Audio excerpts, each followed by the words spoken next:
Hey, what's up YouTube? My name is Moeli and this is my journey to becoming a physician's assistant, and this week we are back with another filler video. I realized I never made my intro or outro for this video, so that's what I'm doing. And it's like hours later, which you can tell from watching this right now, that it's dark outside, and when I was actually reacting to the video I reacted to, it was light still outside. So without further ado, we're gonna get into this video. It's about the pros and cons of being a physician's assistant, and mostly all the cons are like mostly good things for me. Hope you guys enjoy the video. Make sure you guys like, comment, subscribe, hit the notification bell right down there. I'm on the road to 100 subscribers, so if you guys can help a girl out, that would be great. All right, let's get into this video.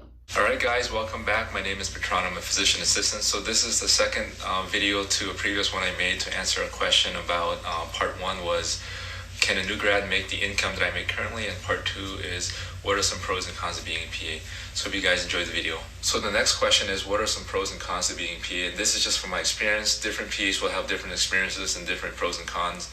From my experience, if you are really young, you went right out of high school into college and you decided to be a PA and nothing else, that would be great, because as a PA you only need your bachelor's, and then the program itself is only like 2 to 3 years depending on the program you go to, and you get out in your mid-20s and you'll be working in healthcare. You'll be really young and you'll have an amazing job that pays you really well, so you can get out and start working in healthcare very, very early on as a PA.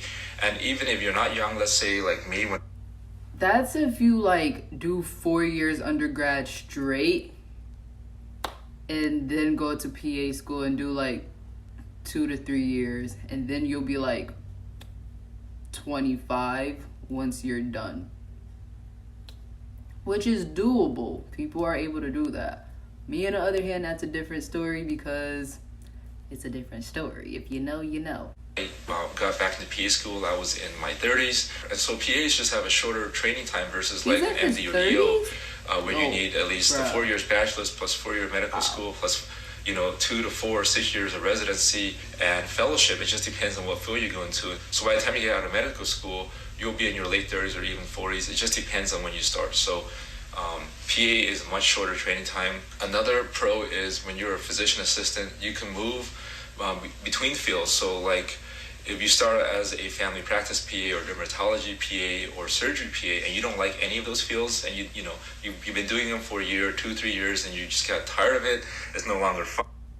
That's something you're gonna hear as a pro for a bunch of like PA videos that talks about the pros and cons and differences between PAs and other professions in the healthcare field, is that you can move around in specialties. Like, you don't have to like go back to school or anything. I think all you have to do is like take a test or whatever, and now you're like certified specifically for that, or a license or something. He's gonna explain it, because I'm just a pre-PA. I don't know exactly. Maybe you want to make more money.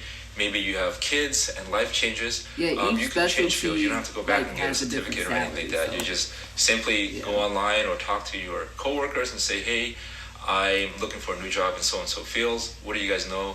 What can you tell me? And that's the benefit of being a PA. You can just get up and leave, after you put in your, 1 month or 2 months or 3 months of quit time. And then you can just go to whatever company or field you want to go to, because as a PA, you work under the license of another physician. So if the physician is in dermatology, if the physician is in surgery, you pretty much get on-the-job training, and you take everything you've learned from your previous PA knowledge, and you take that into your new job. And so you can just hop any fields and do whatever you want. Yeah, that's actually really cool for me, because I want to not only do pediatrics, but I want to do family medicine as well. And I might, emphasis on might, want to dabble in the OBGYN field. I don't know about urology. It's the same as OBGYN, but for men, basically. I don't know about that, but that stuff does interest me. So that's like why being a PA is definitely the route I should be on. And well, looky here, that's what I'm on. So yeah, let's continue with the video. So another pro is you're a healthcare provider. You just don't have the doctor title. What that means is you get to see patients from beginning to end. You can get their history. You can determine the diagnosis. You can determine their treatment plan. You can write prescriptions, and that includes narcotics. You can do, surgery. You can do a lot of things as a PA. So what I tell a lot of people is that PAs are like doctors in residency for life, because you have to have that supervision over you, whether it's signing your chart or reviewing your chart, or depending on the field you go to, you have to always be with the doctor, like surgery. So that is one of the cons as a PA, and I'll get to the cons in just a second.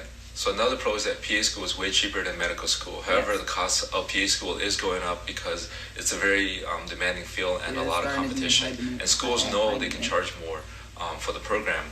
So some cons of being PA is that you're not a doctor. Even though patients call you doctor, you still don't have the doctor title. And this goes into the other cons, and that is you don't have 100% autonomy.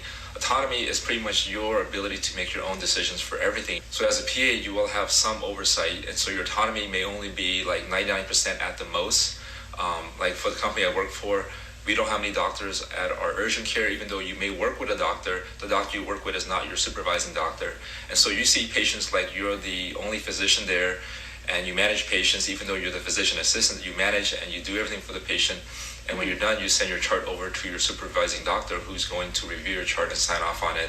And so you have that, I guess, 1% where they can tell you like, hey, I didn't like what you did for this patient. Next time, please don't do it that way. I recommend you do this and that. And so that's where that 1% is less. Some companies you work for, your autonomy goes down to like 95%, 90%, 80%, 50%. It varies significantly, and that's going to depend on the company you work for and also the field you do. For example, like surgery, your autonomy will come down significantly. I can't give you a number on that. It could be 70%. It just depends on the doc you work for also. So like if you're doing like general surgery or orthopedic surgery or anything like that, you will be working side by side with the doc. Some docs will be, they trust you, they've been working with you for a long time, they'll let you do a whole lot of stuff in surgery, and your autonomy goes up to like 90%. Charting and patient care post-surgery, so it's very significant. So that's a negative of being a PA, is that you don't have that full decision-making power because you are a physician assistant, not a doctor. Another one is your pay will be less. Doctors typically get paid more. Even family practice doctors will get paid more off the bat versus a family practice PA off the bat.